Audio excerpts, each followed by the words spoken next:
사실 클린스만호 그리고 벤토 때보다 좋은 게 바로 이런 장면이긴 합니다. 상대가 드로링을 가져갈 때 자, 손흥민 선수 반대편 윙어가 주로 감독 유형에 따라서 드로링을 던질 때 여기 서 있는 경우가 있고요, 여기 서 있는 경우가 있고, 지금 손흥민 선수처럼 여기까지 들어가서 서 있는 경우가 있어요. 감독 유형에 따라서, 이거는 팀의 스타일에 따라서 다릅니다. 근데 홍명보는 드로링 할 때 보니까 반대편 윙어도 안으로 집어넣어서 이렇게 플레이를 가져가더라고요.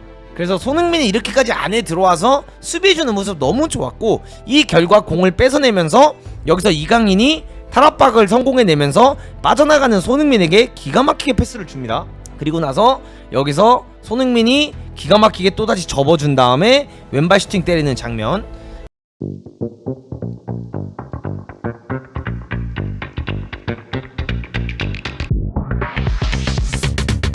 일단 여러분들 요 장면부터 보셔야 될 것 같습니다. 처음 우리가 이제 실점을 했던 장면을 봐야 되는데, 이 실점하는 장면을 먼저 바라본다면, 사실 제가 이 경기 때도 이야기를 했지만 우리가 사실상 우리가 지금까지 경기들을 뛰면서 수비라고 하면은 항상 김민재 선수에게 굉장히 의존했던 게 팩트입니다.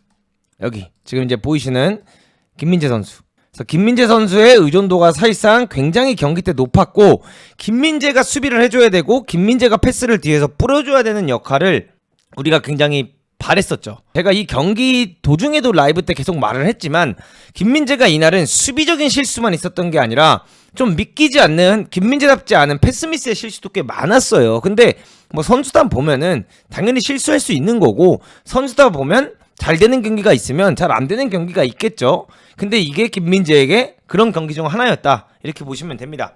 그래서 지금 김민재가 이제 공을 조유민으로부터 받고 패스를 해야 되는 상황이 나오는데, 김민재 선수가 이명재 선수에게 이제 나가라고 지시를 합니다. 그러면서 이재성 선수가, 원래 이명재가 좁혀 있을 때는 이재성이 이 사이에 껴주고 손흥민이 벌려 있다가 안으로 들어간다든가 요런 로테이션이 이 세 명으로부터 일어나는데, 김민재가 이명재에게 이제 나가라고 하면서 손짓을 하면서 플레이를 하다가, 여기서 이제 김민재가 이명재에게 주는 이 패스가 사실상 너무 길게 되면서 패스미스가 나왔어요. 그래서 패스미스가 나면서 여기서부터 드로링이 시작되는 겁니다, 여러분들.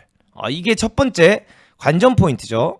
그래서 결국 여기서 이제 드로링이 시작이 됐을 때까지만 해도 굉장히 나쁘지 않죠. 손흥민이 앞에 서 있고 뒤에 이명재 붙어 있고 박영우 땡겨 있고 뒤에 김민재랑 이 선수들이 있으니까, 그러면서 여기서 이제 패스가 이어졌고 김민재가 몸싸움을 가져갔는데, 여기서 사실상 이 9번, 11번 이 선수들이 제가 등을 굉장히 잘 지는 선수들이라고 이야기를 했잖아요.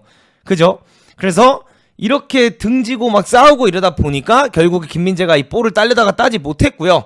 이 다음에 쫑싸움들이 일어나면서 공이 결국 앞으로 투입된 상태에서 헤딩으로 다시 이제 박용호 선수에게 연결이 되는 장면이 나와요. 이렇게 박용호에게 연결이 됐는데, 이 분야에서 사실상 이렇게 쫑싸움이 많이 나고 있고 상대가 압박을 밀고 나오고 있는 이런 상황들이라고 치면, 웬만해서는 이 헤딩을 뒤로 이렇게 백헤딩으로 걷어내는 경우가 주로 많습니다. 근데 이게 이제 뭔가 소유권을 가지고 싶어 하고 더 좋은 레벨에서 뛰려고 했을 때 요구하는 건, 이런 볼들도 우리가 지킬 줄 아는 헤딩을 해야 된다, 약간 이런 목적의 이야기들을 주로 많이 하죠. 그러니까 이게 기본적인 거는 여기서 오는 걸 넘기는 게 맞아. 근데 기본적인 게 아니라 더 하나 뛰어난 건 사실상 여기서 황인범에게 옆으로 헤딩으로 떨궈주는 게 제일 좋은 거고, 그 다음에는 이거를 어떻게든 컨트롤을 하든 혹은 연결해서 나가든 하는 게 또 한 단계 높은 수준의 미드필더가 될 수 있는 거죠. 근데 여기서 이제 박용호는 이명재에게 주는 선택을 가져간 겁니다. 물론 여기서부터 아쉽긴 해요. 여기서부터 꼬이게 되는 거지만, 여기서 이명재에게 이 패스를 준 선택을 비판할 수는 없다는 겁니다. 그리고 이명재에게 볼이 갔을 때 사실상 이명재는 전체 플레이를 마주보고 있었지만 압박 자체가 워낙 거세게 잘 들어왔기 때문에 이명재도 여기서 한 번에 걷어낼 수는 있겠지만, 우리가 흔히 말하는 것 중 하나가 뭡니까? 뻥뻥 차고 뻥 내지르고 이런 축구를 하면서 어떻게 우리가 더 좋은 축구로 발전할 수 있냐라는 이야기를 하는 것처럼, 이명재도 여기서 김민재와 거리가 같았지만 공간에 살짝 주면서 공을 키핑하려고 들었고, 그 다음에 여기서 공을 잡았던 김민재도 사실상 이거를 키핑하려고 조현우에게 패스를 줬던 상황이죠. 근데 여기서 김민재가 조현우에게 주는 선택을 할 때 이 선수가 굉장히 압박을 잘했다는 사실이 여기서 이제 드러난 것 뿐이에요. 그래서 이거를 박용호 실수로 몰아간다면 저는 할 말이 없습니다. 이게 어떻게 박용호 실수입니까? 박용호 실수로 할 수가 없고, 박용호도 더 좋은 선택을 할 수 있었겠죠. 더 좋은 선택을 할 수 있었고 이거를 넘길 수도 있겠지만, 공이 떠서 본인에게 올라왔을 때 본인이 넘기는 선택보다 이 선택이 더 좋다라고 판단을 한 거고, 실제로 이게 이명재에게 완벽하게 공이 갔고 이명재가 컨트롤을 해서 이명재가 김민재에게 잘 줬고, 결국 여기서 김민재의 패스가 세기가 좀 약했고 이 선수가 사실상 반대편 선수가 이렇게까지 뛰어서 압박하는 경우가 드물어요. 그래서 이 선수가 굉장히 압박을 잘한 게 되는 거죠. 그래도 뭐 김민재가 이런 실수를 했다고 해서 뭐 김민재가 안 좋은 선수다, 이게 아니죠. 경기를 하다 보면 당연히 실수가 나오는 거고, 그리고 이런 패스가 왔을 때 저도 처음에 경기 볼 때는 이거 왜 조현우가 안 덮쳤지? 라고 이제 생각을 했는데, 사실상 이게 김민재의 백패스다 보니까 이렇게 다이브를 뛰면서 몸을 펼치면서 들어가긴 굉장히 어려운 게, 이거를 김민재가 패스 준 게 상대 수비수에 맞지 않고 만약에 조현우 손에 맞았다라고 하면은 그거는 인다이렉트 프리킥이 주어지게 되고 여기서 이제 간접 프리킥이 나오게 되는 상황이 일어날 수가 있기 때문에 그거는 할 수가 없고, 그러다 보니까 조현우도 순간적으로 머뭇거렸는데 사실상 여기서 이 선수가 너무나도 공을 잘 꺼내서 잘 마무리를 했다, 요렇게 볼 수 있지 않을까 이렇게 생각을 합니다. 근데 전체적으로 봤을 때 김민재가 평상시에 하지 않을 실수들이 그러니까 좀 여러 번 나왔던 경기였어요. 이 패스도 그랬고 여기서 이 패스도 그랬고, 그래서 여기서 사실상 이제 이게 우리가 그래서 좀 고민이 되는 포인트 중 하나죠. 지도자가 나는 빌드업 축구를 하고 싶어, 우리는 만들어가는 축구를 하고 싶어. 그러다 보니까 여기서 박용호도 정확히 떨궈주고 이명재도 김민재 주고 김민재도 조현우 주를 선택을 하는데, 사실 우리가 만들어가는 축구를 하려고 하더라도 이럴 때 상대가 밀고 나오고 있고 애매하게 타이트한 상황에는 그냥 걷어내는 게 훨씬 안전하다, 이게 맞다고 저는 생각합니다. 저는 사실상 제가 김민재에 대한 기대감이 워낙 높아서 김민재가 이 패스를 하기 전에 짧은 터치를 한 번, 두 번인가 가져갔거든. 그래서 그걸 한두 번 가져가서 저는 패스한 척 하면서 얘네들이 한 번에 싹 몰리니까 김민재가 크로이프 턴 해가지고 이걸 빼가지고 앞으로 가져나갈 것 같다라는 생각을 했는데, 와, 여기서 이거를 주면서 조유민의 시선에 이 선수가 이제 가려지면서, 그리고 패스도 강하게 안 맞으면서 결국 들어가지 않았던 장면이죠. 이 골 장면도 여러분들 이제 이재성, 사실 이명재, 손흥민 이 트리오에 굉장히 플레이가 정말 좋은 것 중 하나가 바로 이런 장면이에요. 예를 들어 이명재가 벌리면 손흥민이 이재성 자리에 가 있고, 이재성이 손흥민이 이렇게 내려왔을 때는 이재성이 앞으로 띄워주는 장면. 그래서 여기서 이렇게 이재성이 띄워줄 때 이명재가 앞 공간에도 살려줄 수 있는 장면들이 많이 나오는 거죠. 근데 여기서 우리가 이제 봐야 되는 것 중 하나가 뭐냐면, 이게 막 우리가 중동 원정 그리고 팔레스타인 뭐 조별 1위가 꼴찌다 막 이런 얘기 하면서 팔레스타인이 약체인데 우리가 왜 팔레스타인을 못 이기냐 이런 얘기가 많이 나오는데, 여러분들이 경기를 보실 때 잘 보면 아시겠지만 팔레스타인이 단순히 내려서서 수비만 한 게 아닙니다. 지금 한번 봐보세요. 포백이 현재 이렇게 갖춰져 있는 모습 보이시죠? 그럼 이 포백 앞을 굉장히 잘 지켜주는 수비형 미드필드 둘이 있는데, 사실 손흥민이라든가 이강인이 이런 식으로 아래지역으로 내려와서 공을 받으려고 하면 항상 얘네들은 이런 식으로 손흥민, 이강인에게 한 명씩 더 타이트하게 마킹을 하는 경우가 꽤 많았어요. 그래서 오히려 이재성이라든가 뭐 이명재라든가 서령과 올라갔을 때 공간이 손흥민이나 이강인이 공을 잡았을 때보다 확실히 공간이 적었었다라는 거죠. 그리고 여기서도 사실상 그래서 이 볼이 손흥민에게 패스가 이제 가는 상황도 괜찮았고 이재성에게 가는 상황도 괜찮지만, 요런 상황에서 그냥 아예 요 공간을 조금 더 활용하는 플레이를 우리가 했더라도 괜찮았을 것 같다 라는 모습이 좀 보여지긴 합니다. 허나 이제 이재성이 뛰는 척을 하는데 여기서 이명재가 이제 바로 줄 상황이 안 되다 보니까 이재성이 굉장히 잘한 건 뛰었다가 다시 돌아와요.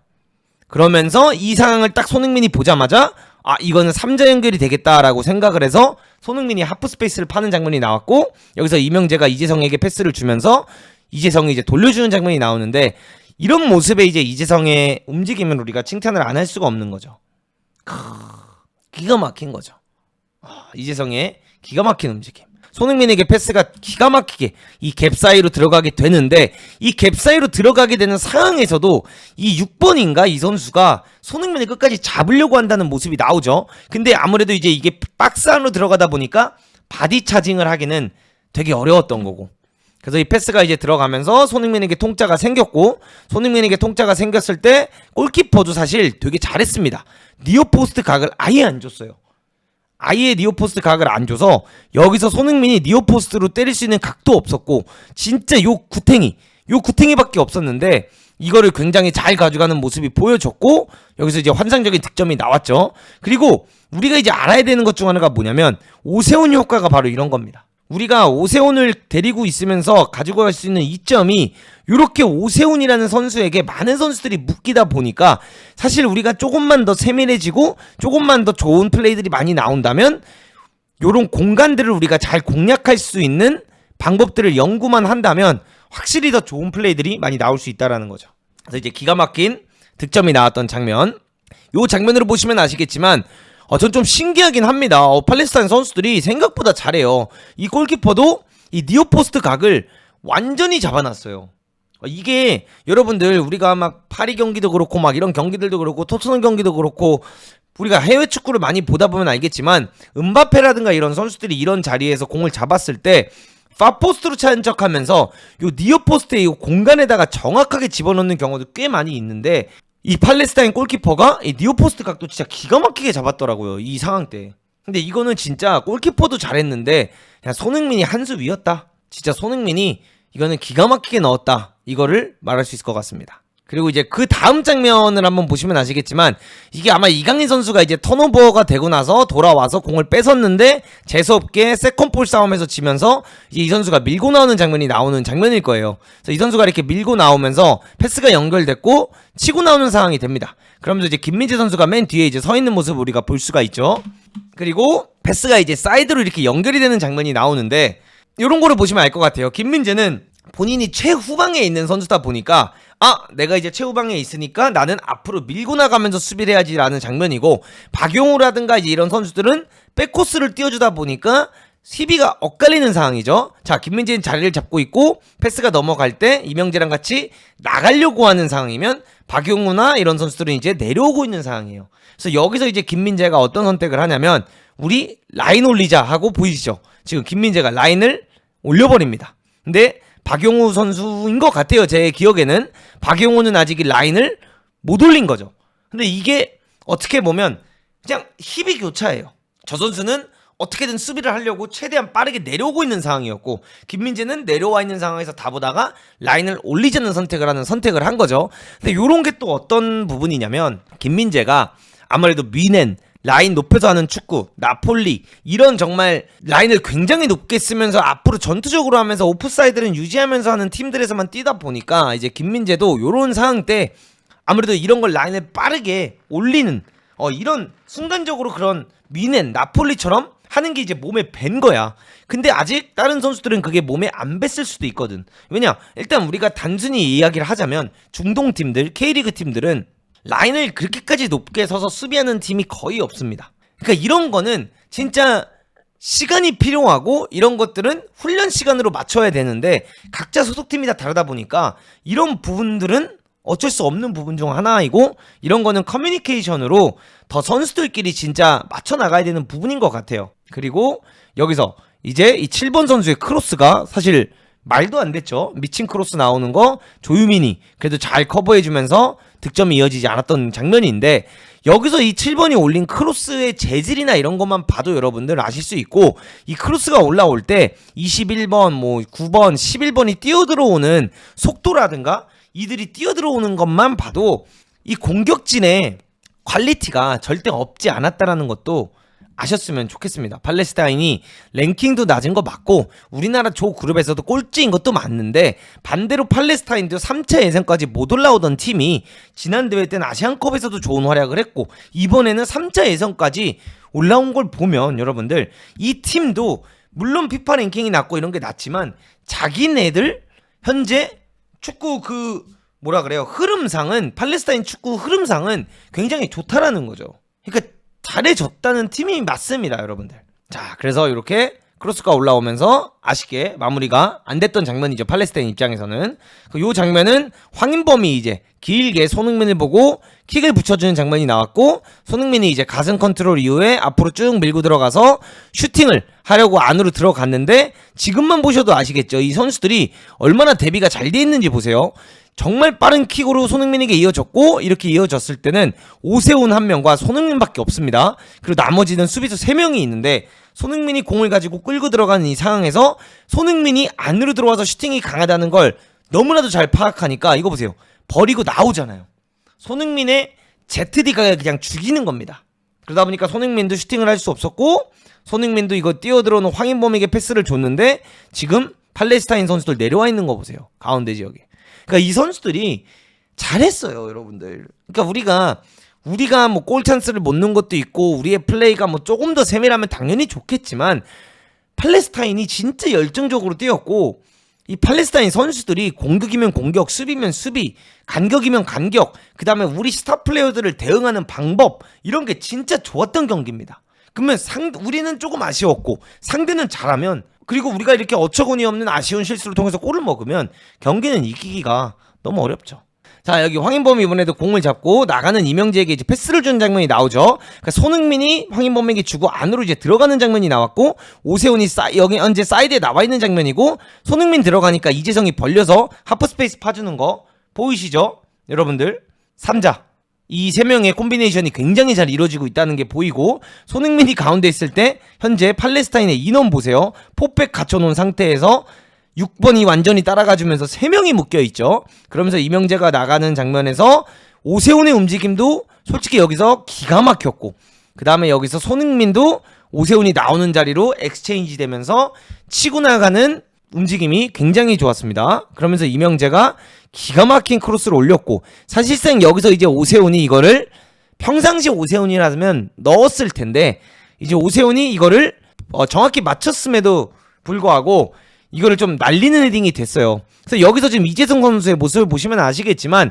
이재성은 직감하고 있는 거예요. 아, 들어갔다. 이거 골 들어갔다. 이렇게 이제 생각을 하고 있죠. 근데 아쉽게도 골이 안 들어가면서 이재성 선수도 믿을 수 없다. 손흥민도 믿을 수 없다. 약간 이런 장면들이 나오는 장면이죠. 아, 그리고 이 장면도 한번 보시면 반대로 이렇게 전환이 돼서 이명재까지 나왔죠. 그래서 이명재까지 나온 상태에서 이거 보세요, 여러분들. 어느 순간에 손흥민이 여기까지 들어가 있고, 이명재가 자연스럽게 나오니까 윙어는 안으로 들어가고, 그 다음에 윙어 안으로 들어가니까 이재성이 이명재 자리로 내려와주고, 로테이션 굉장히 좋죠. 그러니까 이게 세부 전술이 없다 하는데, 선수들 움직이는 것만 봐도 굉장히 이 세부 전술이 좋습니다. 그리고 나서 확실하게 손흥민에게 패스가 이명재로부터 들어갔고, 이명재가 기가 막히게 오세훈에게 연결해주고, 오세훈이 여기서 등 잘 준 다음에 서령우에게 패스를 해주는 장면. 그 다음에 서령우가 공 잡았을 때 이강인이 돌아 들어가면서 여기서 이제 이강인이 왼발로 슈팅을 때렸던 장면인데, 이 장면도 보시면 아시겠지만 이제 우리가 되게 고민을 많이 하잖아요. 우리가 경기를 보면서도 이강인이 뭐 공미를 뛰어야 된다, 이강인이 우측 윙을 뛰어야 된다, 이런 얘기 되게 많이 하죠, 여러분들. 근데 이 공이 여기까지 이렇게 순환이 될 수밖에 없었던 이유 중 하나는 이강인이 오른쪽 윙에 아예 벌려 있었기 때문이야. 이강인이 아예 오른쪽에 벌려서 이 환경을 만들어 줬기 때문에 이 플레이가 나와. 대신에 이런 장면이 나왔을 때는 또 이 자리에 이강인이 있으면 더 환상적이겠지. 근데 둘 다 할 수 없어. 이강인이 둘 다 할 수 없습니다. 그렇기 때문에 뭐 오른쪽 공격이 많이 죽었다라고 하지만, 그거는 추후에 분석을 여러분들이 보시면 왜 오른쪽이 공격이 잘 될 수 없었는지는 제가 여러분들께 보여드릴게요. 자, 그리고 요 장면도 이제 보시면은, 제가 이거는 경기 입중계 때 굉장히 좋아졌던 거를 여러분들에게 말씀드렸던 장면인데, 사실 클린스만호 그리고 벤토 때보다 좋은 게 바로 요런 장면이긴 합니다. 상대가 드로링을 가져갈 때, 자, 손흥민 선수 반대편 윙어가 주로 감독 유형에 따라서 드로링을 던질 때 여기 서 있는 경우가 있고요, 여기 서 있는 경우가 있고, 지금 손흥민 선수처럼 여기까지 들어가서 서 있는 경우가 있어요. 감독 유형에 따라서, 이거는 팀의 스타일에 따라서 다릅니다. 근데 홍명보는 드로링 할 때 보니까 반대편 윙어도 안으로 집어넣어서 이렇게 플레이를 가져가더라고요. 그래서 손흥민이 이렇게까지 안에 들어와서 수비해주는 모습 너무 좋았고, 이 결과 공을 뺏어내면서 여기서 이강인이 탈압박을 성공해내면서 빠져나가는 손흥민에게 기가 막히게 패스를 줍니다. 그리고 나서 여기서 손흥민이 기가 막히게 또다시 접어준 다음에 왼발 슈팅 때리는 장면. 그래서 드로링이라든가 이런 세부 전술, 뭐 코너킥 이런 것도 되게 좋은 장면들이 많이 나왔죠. 그래서 이런 디테일 전 너무 보기 좋았다 말씀드리고 싶고, 그 다음에 여기서 이재성이 또다시 뛰어들어가는 손흥민에게 패스를 줍니다. 그리고 손흥민이 치고 들어가서 오세훈에게 연결해주는 장면이 나오는데, 저도 경기 중계를 할 때는 여기서 오세훈한테 야 세훈아 이거는 논스톱으로 때렸어야지, 세훈아 이거는 바로 가져갔어야지 라고 이야기를 했는데, 리플레이를 다시 보니까 그 말을 못하겠더라고요. 여러분들 자 봐보세요. 당연히 저도 논스톱으로 때렸으면 될 거라고 생각을 했는데, 손흥민이 오세훈에게 패스를 줬을 때 물론 논스톱으로 때렸으면 뭐 이 선수의 가랭이 사이로 들어갔을 수도 있고 이 선수를 말고 굴절돼서 들어갔을 수도 있겠지만, 이 선수가 이 날라오는 태클 타이밍을 보면 이게 몸을 열어서 때리면 분명히 일루 가기 때문에 이건 블락킹이 됐을 것 같아요. 그래서 이게 블락킹이 될 것 같기 때문에 오세훈이 사실 이거를 접은 것까지는 되게 좋은 플레이긴 했는데, 그 접은 게 너무 길었고, 사실 이 윙어로서 뛰던 이 주장 7번 얘가 여기까지 어느 때 내려와서 걷어냈어요. 그러니까 아쉬운 찬스들도 많았고, 이런 거 보면 오세훈의 터치가 좀 길었다, 뭐 선택이 아쉬웠다라고 할 수 있겠지만, 오세훈의 선택이 또 그렇게 나쁜 건 아니었다라는 거야. 그냥 잘 막았어 얘네가. 물론 터치가 더 좋았으면 좋았겠지. 물론 터치가 더 좋았으면 좋았겠지만, 이거는 오세훈이 논스톱으로 때리기가 쉽진 않았던 거고 잘 선택했던 것 같아. 근데 이제 여기서 7번이 나타날 줄은 상상도 못했던 거죠. 7번이 여기까지 내려오는 게 얘가 진짜 열심히 뛰었어요. 7번. 이 이제 실점 장면에서 사실 이 코너킥을 이강인이 차기 전부터 조유민이 여기 이제 서 있다가 이렇게 툭 튀어나오는 걸 했고, 손흥민 선수가 여기서 이 블락킹을 계속 했었어요. 그러다 보니까 이 코너킥을 애초에 차기 전에 여기서 심판이 이런 얘기를 합니다. 심판이 조유민, 손흥민 하지마 이렇게 이야기를 했었어. 이렇게 이야기를 하고 나서 이 코너킥을 진행할 때도 조유민이 툭 튀어나와서 여기서 김민재 이렇게 빠져나오는 거를 막으로 따라 나오는 선수들을 블락킹 했어요.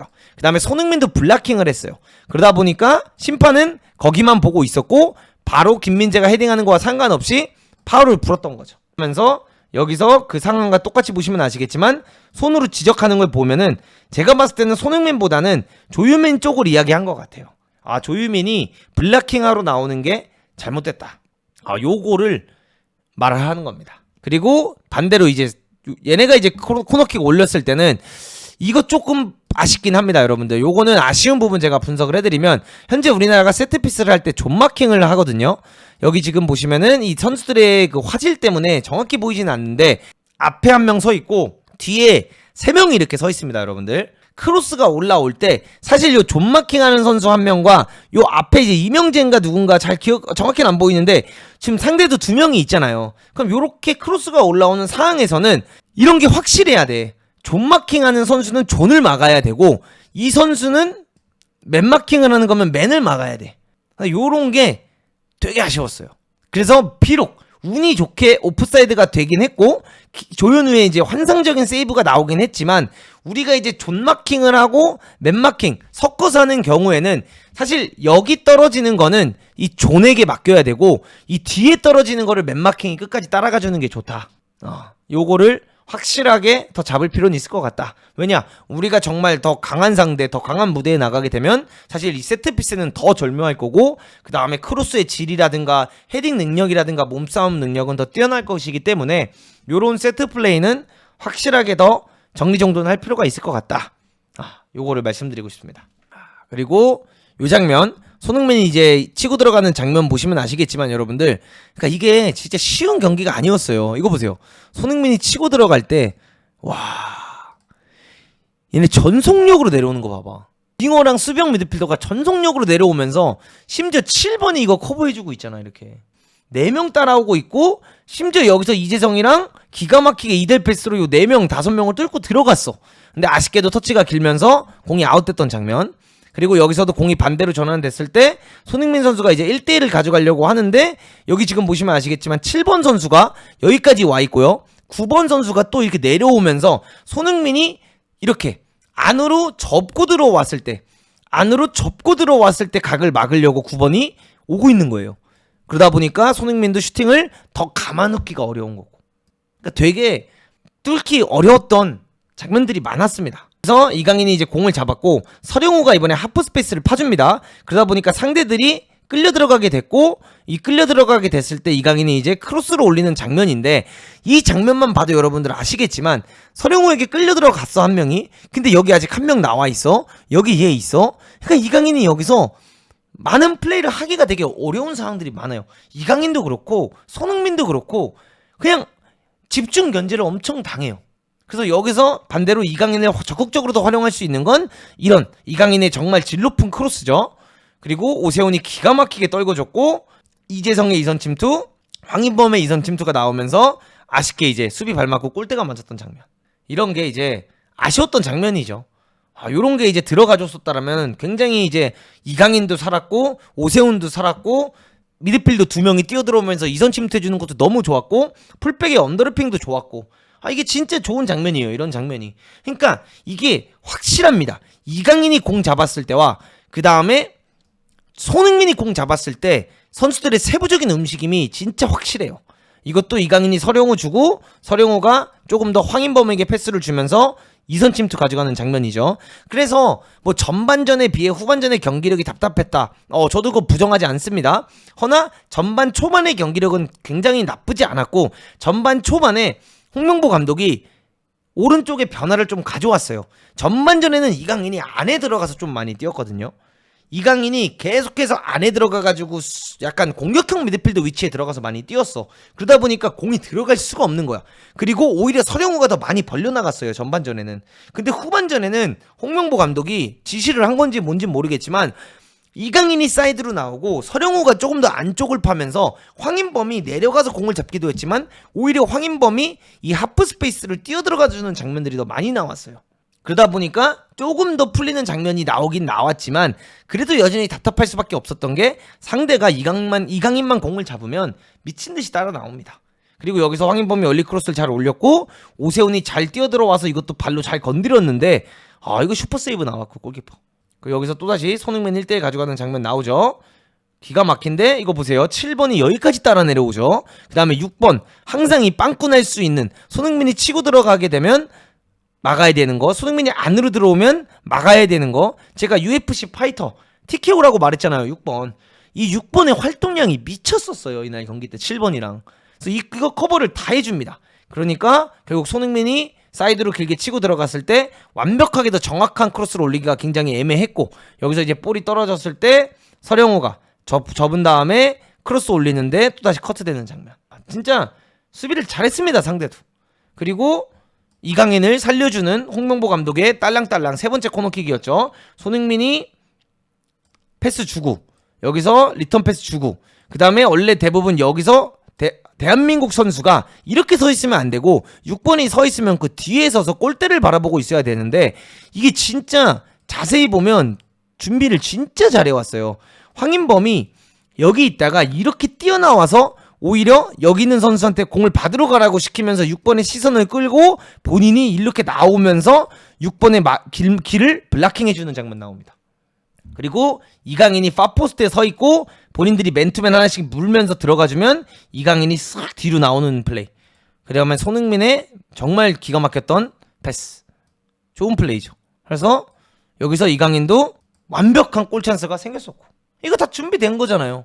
그러니까 이게 연습한 대로 나왔고, 절대 이 팀이 벤투호의 뭐 상위 버전, 벤투호 때 우리가 봤던 것보다 더 좋은 축구 경기력을 보여주고 있다, 이렇게 막 확정을 지어서 이야기할 수는 없지만 그 비슷한 때의 축구를 하고 있어요. 진짜 그 비슷한 때의 축구를 하고 있긴 합니다, 우리나라가 지금. 제가 계속해서 얘기했던 게 이날 경기 때 이제 김민재 실수가 조금 많았다라고 했던 게 바로 이런 거죠.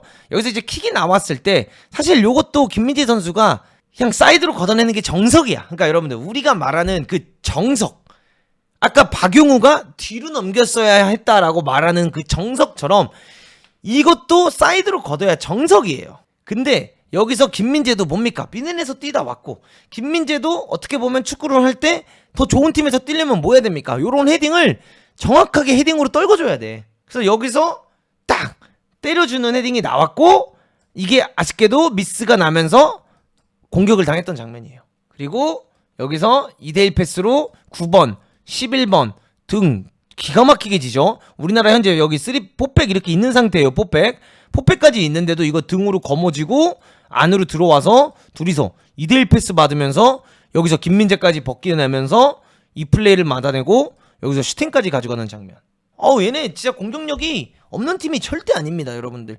우리나라랑 뛰거나 예를 들어 이런 팀들이랑 뛰면 이게 좀 다른 게 사실 요르단이나 이라크랑 뛰면 팔레스타인들도 약간 얘네들도 맞짱을 선택을 할 거예요. 근데 우리나라를 만나면 이들이 맞짱보다는 우리나라의 맞춤 전술을 들고 나옵니다. 우리나라의 맞춤 전술을 들고 나오기 때문에 이들을 깨기가 어려운 거고 심지어 중동에 가가지고 뛰기 때문에 더 어려운 거죠. 근데 여기서 이제 실점 안 한 거 너무나도 다행이었고 그다음에 여기서도 길게 이제 공이 들어간 다음에 황인범의 미친 패스 나오죠. 황인범의 미친 패스 나오면서 손흥민이 뛰어들어가면서 퍼스터치 월드클래스. 그 다음에 가링이 사이로 골 넣는 것도 월드클래스. 진짜 기가 막힌 골을 넣었고 여기 이제 보시면 아시겠지만 아쉽게 오프사이드가 걸렸던 장면이죠. 그래서 이것도 진짜 너무 아까웠고 전반전에 시작했을 때 이재성 거 PK도 충분히 바라볼 수 있었던 것 같은데 그거 안 주어진 것도 아까웠고 우리에게 있던 득점 찬스 꽤 있었는데 이거를 오프사이드에 걸리든 골키퍼가 잘 막았든 오세훈이 못 넣었든 이런 찬스들을 못 살린 것도 너무 아까웠고 그래서 이런 거를 못 살리면 경기 이기기 어렵고 우리 수비수에서 가장 믿을 만한 선수가 처음으로 이렇게 많은 실수를 했는데도 1실점밖에 안 한 건 전 잘한 것 같아요. 그리고 이런 이야기 되게 많아요. 저 제일 많이 듣는 소리 중 하나인데 이런 중동 팀들한테도 뭐 랭킹 100의 팀들한테도 예를 들어 3차 예선에서 이 정도밖에 못하는데 이 축구가 월드컵 가서 통할 것 같냐 이 말 진짜 많이 하잖아요 요즘. 그러니까 그게 벤투호 때도 똑같은 멘트였잖아요. 벤투호가 U자 빌드업 하면서 벤투호가 이렇게 플레이하면서 중동팀 다 때려잡고 월드컵 준비할 때 이 축구 안 된다며. 왜 이렇게 가혹하냐는 거야. 난 진짜 이해를 못하겠어. 벤버지 때 그렇게 얘기했잖아요. 벤버지 때도 이 중동팀들 다 편하게 때려잡고 코스타리카랑 뛰고 이런 데랑 뛸 때 막 비기고 막 이래도 이 축구는 안 된대. 미치겠어요. 독일도 헝가리한테 비기고 여러분들 막 다 비기는 거예요. 축구라는 게 어떻게 다 이깁니까? 어떻게 6전 6승합니까?